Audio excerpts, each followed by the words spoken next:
Hi friends, Akshaya Tritiya రోజు నాడు అందరూ కూడా ధనలక్ష్మి కొంచెం లేదా కుబేర కొంచాన్ని పెట్టుకుంటారు కదా. ఆ కొంచాన్ని ఎలా పెట్టుకోవాలో ఈ వీడియోలో అయితే చూద్దాము.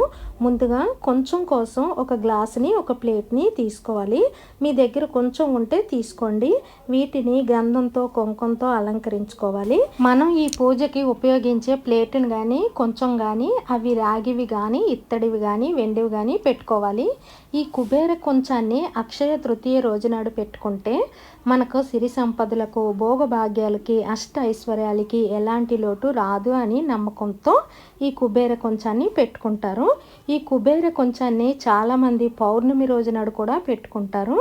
అయితే ఇప్పుడు ప్లేట్కి ఈ కుబేర కొంచానికి ఈ మాదిరిగా నిలువు నామాలను పెట్టుకొని చుట్టూ కూడా బొట్లు పెట్టుకొని ఇవి పక్కన ఉంచేసుకోవాలి. ఇప్పుడు కుబేర కొంచెంలో 3 సార్లు బియ్యం వేసుకొని ఏదైనా సరే చిన్న బంగారాన్ని వేసుకోవాలి. మళ్ళీ 3 సార్లు బియ్యం వేసుకొని చిన్న వెండిని వేసుకోవాలి. మళ్ళీ 3 సార్లు బియ్యాన్ని వేసుకొని తామర గింజలను వేసుకోవాలి.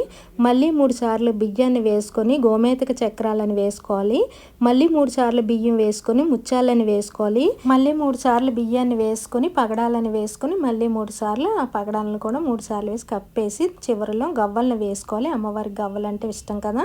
గవ్వలను వేసేసుకొని పైన మళ్ళీ 3 సార్లు యథావిధిగా బియ్యాన్ని వేసేసుకొని దానిపైన ఈ మాదిరిగా కాయిన్స్ని పరిచేసుకోవాలి. ఇలాగ నిండుగా కాయిన్స్ని అన్నీ సర్దేసుకొని కుబేర కొంచాన్ని రెడీ చేసుకొని దీన్ని పక్కన ఉంచుకోవాలి.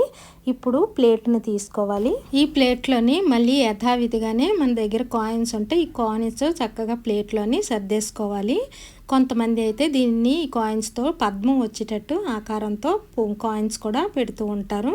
ఇలా మనం నిండుగా కాయిన్స్ వేసేసుకొని దానిపైన ఇలాగ ఈ కుబేర కొంచాన్ని పెట్టుకొని ఈ కుబేర కొంచాన్ని లక్ష్మీదేవి ముందర ఉంచి పూజనైతే ఆచరించుకోవాలి అక్షయ తృతీయ రోజున.